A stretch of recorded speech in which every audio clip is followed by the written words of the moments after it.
네, 안녕하세요. 네, 오늘 회사 리포트를 쓰다가 지역별 전출입 자료 이제 조사를 하고 있는데, 이제 행안부 가면은 전출입 자료가 이제 공개되는 게 있습니다. 이제 엑셀표로 나오는데, 그 일일이 따다 붙이려니까 시간이 많이 걸리더라고요. 그래서 이제 혹시 이런 것들을 이렇게 그림으로 나타내는, 혹시 뭐 이렇게 그런 사이트가 있을까 해서 찾아봤더니, 꽤 있고요. 그중에서 여기 부동산 지인인가요? 여기서 하는 것들이 제일 좀 깔끔해 보여갖고, 이거 보면서 리포터를 썼던 기억이 나서, 그거 지금 말씀드리려고 합니다. 요게 지금 전출입 자료입니다. 전출입인데, 전입, 출입해서, 어, 전출보다 전입이 많은 지역이 좋은 거겠죠? 그 수요가 증가하는 것들이니까. 그것들이 아마 이제 빨간색으로 표시한 것 같고요. 그리고 이제 파란색은 이제 전입보다 전출입, 그러니까 나가는 사람이 더 많은 것들이죠. 수요가 빠져나가는 것들인데, 그런 것들을 파란색으로 좀 표시를 해놨습니다. 이게 지금 지난 3년간 수치거든요. 그러니까 3년간 봐야 되는 이유는요.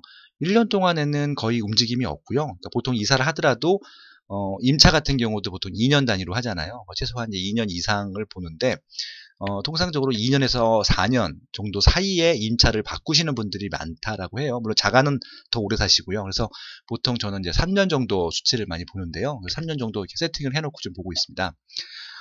딱 봤더니 이게 딱 인구가 증가한 지역이랑 빠진 지역이 있는데, 일단 빠진 지역이 훨씬 더 많고요. 대부분의 지역이 다 빠졌죠. 뭐 서울부터 해서 강원, 경북, 대전, 전북, 광주, 전남, 경남, 대구, 울산, 부산은 인구가 빠졌습니다. 지난 3년 동안. 그에 반해서 인천, 경기, 충북, 세종, 충남 같은 경우는 인구가 늘었다. 그러면 이제 이것들을 이제 원인을 따져봐야 되는 것들이죠. 물론 이제 이건 지금 17개 광역 시도 단위이기 때문에 또 시군구 단위로 내려가게 되면 또 다른 얘기가 나오겠지만, 일단 기본적으로 광역 지자체에서 어디가 인구가 늘고 있고 어디가 인구가 줄고 있는지 이 정도는 파악하셔야 됩니다. 제주도도 궁금하시죠? 제주도는 밑에 있는데 제주도도 증가를 했습니다. 지난 3년 동안은. 여기서 이제 재밌는 지역들은 이제 인구가 증가한 지역들이 다 서울 근교에 있습니다.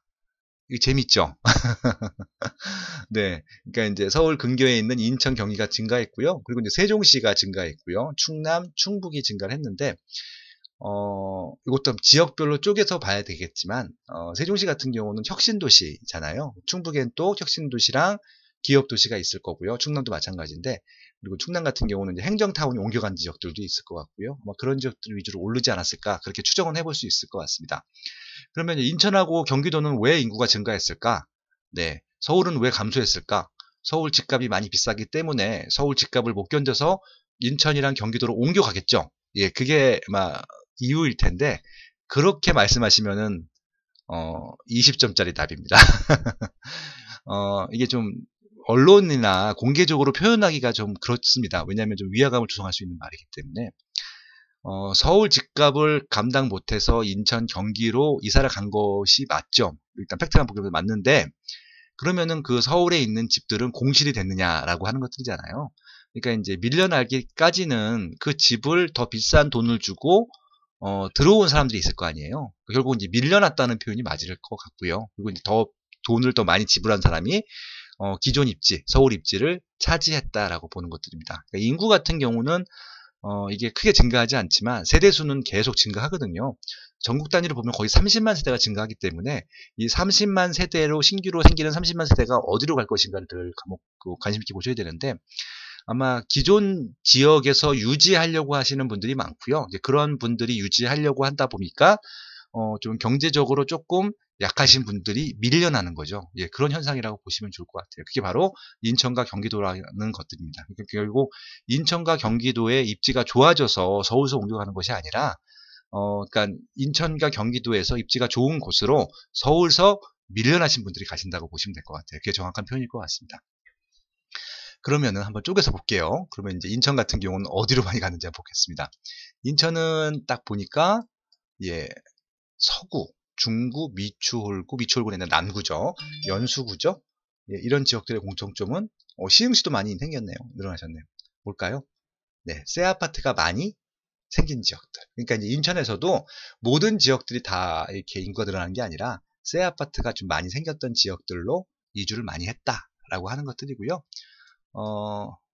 그리고 서울도 무조건 다 인구가 준 것은 아니라 여기 늘어난 지역들이 있잖아요. 예, 성동구, 송파구네요. 성동구, 송파구는 새 아파트가 늘어났기 때문에 뭐 헬리오시티 하나만으로도 거의 10,000세대가 증가했잖아요. 성동구 같은 경우는 금호동, 옥수동 계속 새 아파트가 들어왔고요. 그런 부분이라고 보시면 좋을 것 같습니다. 그리고 이제 경기도에서는요, 뭐 강화, 김포, 파주, 양주, 의정부, 고양, 남양주, 구리, 하남, 거의 다 올랐네요. 예, 경기도 주변에 있는 지역들은 다 올랐어요. 하지만 뭐 성남이라든지 의왕이라든지 군포라든지 안산이라든지 수원이라든지 이제 공통점이 뭘까요? 그러니까 다른 요 지역들은 택지 개발 사업을 해서 신규 아파트, 신도시가 굉장히 많이 생겼는데 지금 말씀드린 지역들 같은 경우는 신도시로 처음에 시작을 했지만 지금은 20년 차가 넘어간 구축들만 있는 지역들 같은 경우는 인구가 또 안 늘었잖아요. 결국은 경기도에서도요. 이런 서울에 계신 분들이 오신다 하더라도 새 아파트 위주로 간다는 것들을 잊지 마시기 바랍니다. 그게 하나의 아마 2019년도 이후 시장을 보는 트렌드 중에 하나라고 볼 수 있을 것 같습니다. 이왕 본 김에 재미있기 때문에 한번 밑에 지역도 보겠습니다. 지금 부산이 제일 크고 서울을 제외하게 되면 그 다음에 이제 대구 뭐 이런 순일 텐데 부산도 무조건 인구가 빠지기만 한 게 아니라 는 지역이 있어요. 지금 기장, 양산은 다른 시군구니까 강서구입니다. 기장하고 강서구가 인구가 는 이유가 뭘까요? 그 전에 인구가 없었어요. 별로. 택지 개발 지구였었는데 그러니까 허허벌판, 그러니까 이게 주거가 아닌 지역을 신도시로 개발하다 보니까 그 신도시로 보통 간 거죠. 예, 예를 들어서 지금 강서구 같은 경우는 명지지구라는 데가 있고요. 여기 이제 기장군 같은 경우 일광신도시가 있잖아요. 그런 신도시로 인구가 밀려난 거죠. 일종의 어떻게 보면 여기 서울, 그러니까 부산 중심부에서 있던 사시던 분들이 그쪽으로 일자리 때문에 혹은 새 아파트 때문에 이사를 갔다라고 봐주시면 될 것 같습니다. 요거 재밌는 자료죠? 예, 이런 식으로 인구의 이동을 보시면 될 텐데 무조건 인구가 증가한다고 해서 그 입지가 굉장히 좋아진다라고 보기보다는 왜 이쪽에 인구가 증가했을까? 그러니까 이제 어디서 이주를 해왔고 이곳으로 이사 온 이유는 뭔가를 반드시 따져보셔야 됩니다. 가장 큰 이유는 아마 일자리와 새 주거시설일 것 같고요. 그리고 이제 그 전에 어디서 왔는지를 분명히 따져보셔야 된다라고 말씀을 드리면서 예, 오늘은 마치도록 하겠습니다. 그리고 오늘부터 아마 링크를 열었던 것 같은데요. 대한민국 청약지도란 책이 지금 판매가 시작됐더라고요. IMF 정지영이 쓴 책이고요. 제가 추천사를 썼습니다. 그러니까 제가 추천사를 썼기 때문에 추천을 하는 것이 아니라 책이 제가 지금까지 봤던 책 중에 제일 좋아요. 그러니까 제 책 포함해서 424페이지인데요. 412페이지인데요. 버릴 내용이 하나도 없습니다. 그러니까 이 IMF 정지영이라는 사람이 봤을 거 아니에요. 제가 책 쓰는 내용도 봤을 거고 강의하는 내용도 봤을 거고 그리고 이제 자기도 강의를 하고 있고 또 실제적으로 많은 분들과 스터디를 많이 하잖아요. 거기서 이쪽 지금 2019년도 부동산 시장에서 가장 중요한 것이 무엇인가를 아마 정의를 했던 것 같고요. 청약 시장이라고 판단을 내렸던 것 같습니다. 그 의견은 저도 적극적으로 100% 공감을 했고요. 그래서 지금 무주택자든 1주택자든 지금 현재 시점에서 가장 좋은 투자 상품, 이제 내 집 마련 상품은 청약이거든요. 그래서 이게 청약하면은 당첨될 가능성이 낮아요라고 하는데 가점이 낮은 사람들도 어떻게 하면은 이런 새 아파트로 갈 수 있는지에서 아주 말끔하게 정리를 했는데 놀라운 것은 그냥 이론만 설명한 게 아니라 입지를 다 설명해 놨어요. 예. 그래서 이게 이제 아마 월요일부터 아마 이제 책을 받으실 수 있을 것 같은데 먼저 보는 사람이 제일 장땡일 것 같습니다. 예. 제가 구체적인 서평은 다시 쓰도록 하겠습니다. 예, 오늘은 지금 제가 좀 퇴근해서 저도 좀 씻고 쉬려고요. 예. 오늘 여기까지 하겠습니다. 고맙습니다.